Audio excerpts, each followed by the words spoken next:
In a stunning development, it seems the entirety of Fox News is mass revolting against Donald Trump's fragile ceasefire with Iran, which he announced at the 11th hour last night and is already on the verge of total collapse, and we have to talk about it. But before we do, if you end up liking this video and you want to support the channel, please be sure to hit the like, subscribe, and alert bells before you go. All right, folks, as I mentioned in our previous video about Trump's Iran ceasefire, I said that we'd probably be doing multiple videos about it, including the reaction from the right. And I thought I was going to do just a single video about the right's general reaction, but there's so much coming out of Fox News that it merits its own video because Fox News is collectively pissed off. They are furious with Trump about this ceasefire.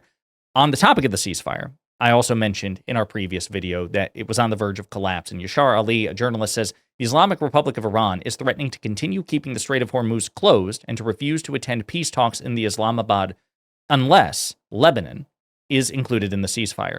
But the U.S. and Israel say Lebanon is not included because Israel is continuing, and indeed even escalating, its attacks against and incursions into Lebanon, right? So this, again, is the pivot point that I was mentioning. And reportedly, Iran is once again closing the Strait of Hormuz. So who knows, by the time you see this video, we may once again be in a hot war against Iran. But the point of this video, as we wait for more breaking news, is to talk about Fox's reaction. Because, folks, when I tell you that Fox is not happy, I am. I mean, yes, Fox is very neoconish or very hawkish, but they're also cultishly devoted to Trump, collectively speaking. It's bad news in terms of the humiliation Trump is getting from his very favorite propaganda network. Just to give you an example, and we'll break them all down, just to show you. Quote, the least ceasefire like ceasefire. Fox News host Harris Faulkner, MAGA Fox News host, rips Trump's agreement with Iran. Fox and Friends, again, a MAGA show on Fox News, admits Trump's ceasefire leaves, quote, objectives unmet. Praise him anyway. Fox's General Jack Keane pours cold water on ceasefire deal. Iran's, quote, very much in control. John Roberts, Fox's John Roberts, openly questions, quote, more hardline regime left in Iran after ceasefire. And then Fox's Mark Levin issues grave warning amidst Trump-Iran ceasefire. Quote, this thing is not over. So again, when I tell you that Fox appears to be collectively either condemning this or criticizing this or undermining it, I'm not kidding. Okay, so let's dive in with Harris Faulkner. Fox News host Harris Faulkner criticized Donald Trump's ceasefire with Iran on Wednesday, describing it, quote, as the least ceasefire like ceasefire she's ever seen. So let's just play some of the clip. And the Iranians, once again, through state media, are threatening direct retaliation against Israel for this strike against their largest proxy in the region. Harris? Oh, boy, I got to tell you, this is the least ceasefire like ceasefire I think that anybody might have anticipated. Iran certainly doesn't see it that way, obviously. Look, you had some breaking news, and I want to push in on it. Was it overnight, you said, that Saudi Arabia's east-west oil pipeline, very critical movement of oil there, was hit by Iran? Was that before or after the ceasefire? We don't know the exact timing of that strike, but it's very significant because this is the main pipeline that Saudi Arabia uses to move oil. And when the Strait of Hormuz is choked off, it's the only pipeline that they're able to use to get those exports out to the world. So, again, that's a big deal, too. The fact that Iran was at the point where it was willing to target this particular pipeline to further exacerbate its leverage with the Strait of Hormuz. The Strait of Hormuz is closed. 20% of the world's global oil supply traffics through the Strait of Hormuz. This alternative pipeline, or this Saudi Arabia pipeline, is the only viable alternative. And so if Iran is able to hit that or compromise that, then that increases their leverage vis-a-vis the Strait of Hormuz. But again, you just heard it there from Fox's on-site national security correspondent saying that, you know, Iran is threatening to once again close the Strait of Hormuz because of Israel's continued attacks against Lebanon. And Harris Faulkner is calling out this ceasefire. Now let's turn to John Roberts. Actually, let me first go to Fox and Friends, and then we'll turn to John Roberts, who talks to Fox and Friends. And you see once again, and I'm blanking on his name, the Iranian or the Fox News national security correspondent. I am blanking on his name, but he's on site in the Middle East reporting on this. The gentleman on if you're facing this left part of the screen. There are two things in the 10-point proposal that are really the biggest red flags, according to all the articles I've read and according to us. Number one, is the acceptance of the enrichment. They want to continue to enrich uranium. We can never allow them to do that. In fact, we want to go in and try to get that enriched uranium that is buried underground. So, but then I'm reading that the original 10-point proposal had the acceptance of enrichment in Farsi, in the Farsi version. But then, for some unknown reason, that phrase was missing in the English version that was shared by the Iranian diplomats to journalists. The second thing that is of concern, or biggest concern, is Iran wants control of the Strait of Hormuz. They never had control of the strait. It's dangerous because they border the strait, but they didn't have control, and now they want it. They not only want control of the strait, they want to also be paid at least $2 million per vessel that passes through the Strait of Hormuz, and then split that money with the government of Oman. And Israeli officials say that money will be used to funnel back into the IRGC weapons program to try and rebuild many of the production lines that were destroyed by the United States and Israel throughout the course of this war. And so the bottom line here is that this isn't over. It is a 2-week ceasefire. And the question remains if the Iranians will be willing to make a good faith deal that addresses all of these issues. So again, you have Fox and friends openly saying vis-a-vis control of the Strait of Hormuz and enrich uranium. This 10-point deal is a total disaster for Trump. Now, again, I want to be very clear because it's so funny. There are people who are more further left than me, again, talking to those of us who are criticizing this and saying you don't want to goad Trump into committing war crimes or genocide. Certainly we do not. This deal is better than nothing, to be very clear. I much prefer this situation and a durable ceasefire, even if Iran still has control of the Strait of Hormuz and still has possession of its enriched uranium, to the alternative, which is a hot war with Iran, in which, again, you would see hundreds, potentially thousands of American casualties, more civilian casualties in Iran. They already vaporized, the United States did, a Iranian elementary school, and Trump was also threatening genocide.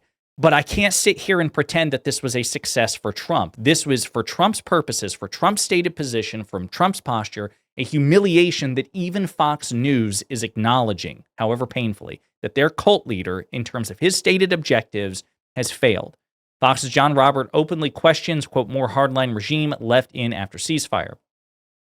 Fox News anchor John Roberts openly questioned what the end of Operation Epic Fury meant for the Iranian people and, quote, freedom in the country, as he warned the campaign had left a, quote, more hardline regime in charge. Yeah, so let's bring in America Reports co-anchor John Roberts to react to this. John, what did you take? I'll tell you what I thought.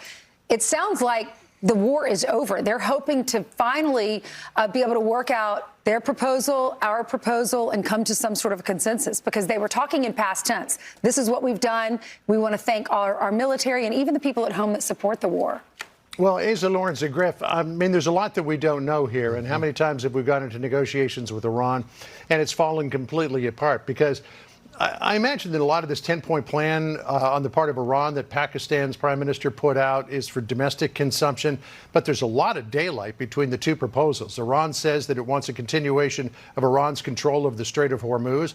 A lot of people in the world say, why would you let a group of lunatics continue to have control over the most economically important piece of water in the entire world? And the fact that acceptance that Iran can enrich uranium for its nuclear program. And on the other hand, the president says that there will be no enrichment. We're going to dig up the enriched uranium that it has already. Those things are fundamentally opposed to each other. So we're not sure if they can come to the middle on that. But if the president has said many, many times, Iran cannot have any kind of an enrichment program, Iran will eventually have to capitulate or the bombs will start falling again.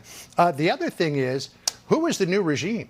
You know, I've got a lot of Persians in my friend circle, and they were all hoping that there was going to be a fundamental regime change that would lead to a democratic process, or at least a transitional government in Iran. But if Axios is correct in its reporting, then Mojtaba Khamenei was at the core of these negotiations. That just continues the same theocracy that's been in charge of Iran for 47 years, and maybe even more hardline than his father was. And that, based on all reporting, the son is much more conservative, much more repressive than even his father. So how can that be seen as a victory for Donald Trump? Okay, again, because it's Schrodinger's regime change. First he says, we're going in, we're not doing a regime change because I promised no regime change. Then as the war began to backfire, he's like, well, actually, we did get regime change. So that's one feather in our cap. That's one objective we can claim to have accomplished.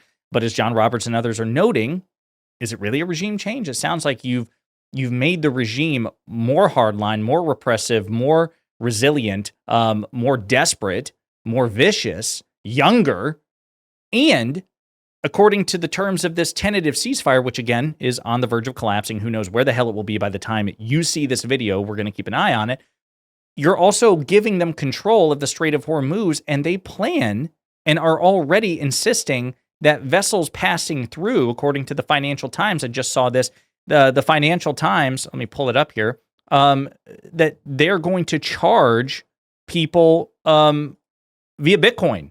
If you want to traffic in the Strait of Hormuz, you have to pay Bitcoin. Sorry, pulling this up here in real time. Iran will demand the shipping companies pay tolls in cryptocurrency for laden oil tankers passing through the Strait of Hormuz as it seeks to retain control over passage through the key waterway during the 2-week ceasefire. So in other words, we're just like, yeah, they're going to this new iteration of the conservative regime is going to be all of the things that the previous regime was, except worse, and they're going to be financially benefiting this from ways that they weren't previously. What the hell? Top Fox News military analyst General Keane also says that Iran is very much in control. You've got to look at this from Iran's perspective. Why did they shut down the Straits of Hormuz? What was their objective that they were trying to achieve here? Their objective was simply one, to stop the war. They have achieved that objective. We have indeed stopped the war. So what? And not only that, the Iranians are still in control, Bill. The IRGC Navy has told all the ships in the Gulf to pass through the straits, you need our permission. So they're very much in control of the Straits of Hormuz, and all of those ships are going to abide by those warnings, certainly, that Iran has given. So what's their play going forward here? I think they got two plays to make here. One is obviously we're going into negotiations, and as you have clearly pointed out, we couldn't be further apart in these negotiations. And that's one of the reasons why Iran published their 10-point plan. I mean, they're bold about it. So they're bold, they're in control of the Strait of Hormuz, their leverage is actually graver or more solidified than it was before. Quote, this thing's not over. Fox's Mark Levin issues grave warning amidst Trump-Iran ceasefire. Mark, I also have to go to the heart of what has to be a part of this deal. The Strait of Hormuz cannot be controlled by Iran. They cannot put a tariff on any ship that passes through that strait, number one. Number two, they cannot have 60% enriched uranium. The president has been unambiguous. He has been crystal clear. That has been the main goal from the very beginning. Under no circumstances do I see the president allowing them to keep that 60% enriched uranium. What's your thoughts? All right, I think there's some fundamentals, some truisms here. Number one, thank God Donald Trump's president of the United States, because no president would have done what he's done and what he's doing. None. None, period. And that's my fear. If we're going to have some kind of deal, Donald Trump won't be around forever to ensure that it's enforced. That's number one. So I trust him. Number two, I don't trust the enemy. The enemy has shown for half a century that every deal it signs, it violates. So what's going to be different this time? What's going to be different 4 or 5 years from now?